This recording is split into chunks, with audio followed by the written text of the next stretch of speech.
let's talk about the activations of your transverse abdominis, which is the deepest abdominal wall layer, and your pelvic floor muscles. Everyone uses different cues that works for them. So I'm going to give you a few cues and things to think about for you to start connecting with your deep core and engagement of those muscles. Now, keep in mind that no muscle group in our body works alone, but we're just trying in our mind to isolate to connect. So for the transverse abdominis, I want you to find your two front hip bones here. You can do this in any position. Standing or laying down is usually a little bit better. And I want you to imagine that these are books, and you're going to go ahead and close the book. Or you can imagine that there's a wire, almost where the seam is of my pants, between the two hip bones, and you're shortening that wire. Another cue that works well for me personally is imagine that I'm zipping up jeans. So I'm thinking about lower and then coming up and pulling in. Or imagine that you're putting on jeans that are just a little too tight, and so you pull in your lower abdominal wall. Those are just some cues that can be helpful. Another one is wrapping. Imagine that you're wrapping something around and tightening that lower belly. The transverse abdominis goes from this region here around the hips, the ilium, all the way up to here, but the focus with your cueing is going to be down in the lower portion.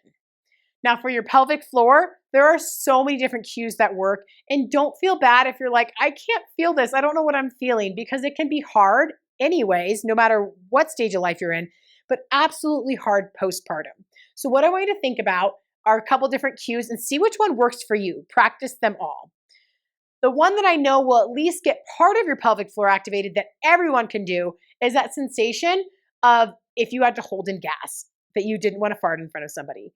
You're going to get at least part of the pelvic floor with that. But here's some other cues for you.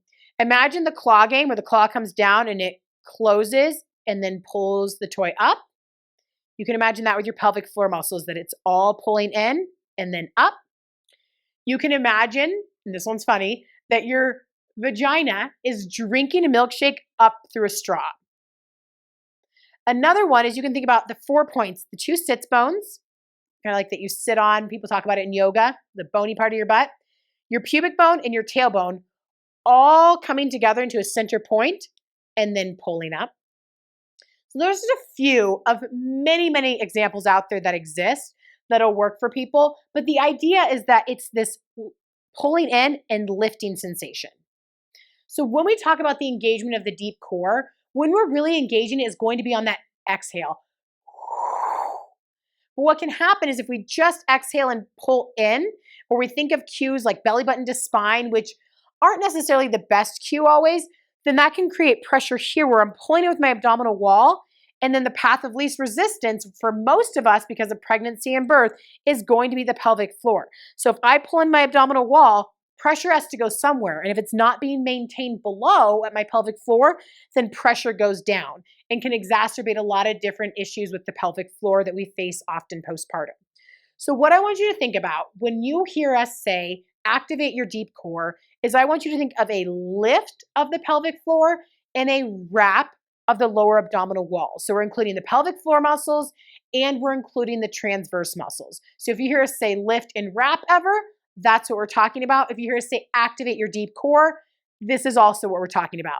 So on our exhale, the exhale is pulling in, we're lifting pelvic floor, and we're wrapping the abdominal wall. And you can think of whatever cue works for you, but when we engage the deep core, it's almost always going to be on our exhale with a movement.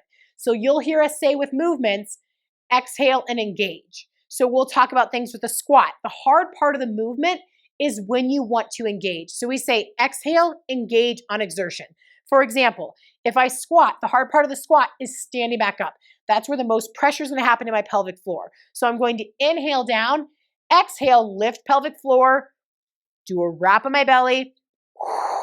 On the exhale, the hard part of the movement. So I'll do it without talking.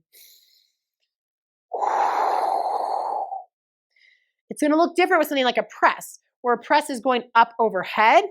That's heavy, but the exhale would be on the lifting part here. So it'd be inhale here, engage your deep core, activate your deep core. So you're thinking lift and wrap. In the initial stages postpartum, the first few weeks of us returning to movement, I will have you actively be thinking about engaging your deep core, lifting and wrapping and using your exhale together. As we navigate farther, I want you to start to pull away from having to engage and think about this and then that, because what's going to start happening is our muscles are starting to get used to working together again. And we shouldn't have to tell our lower abs, do this, pelvic floor, do this.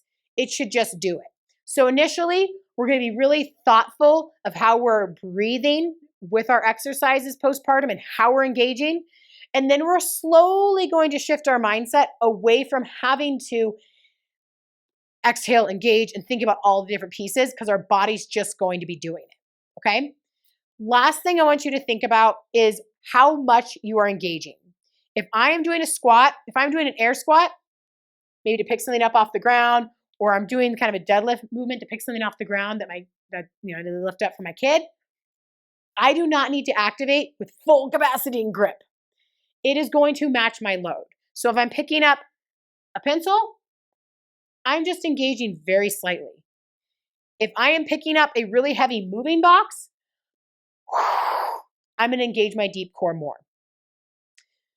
So that's what we're talking about when we say activate your deep core, engage your core.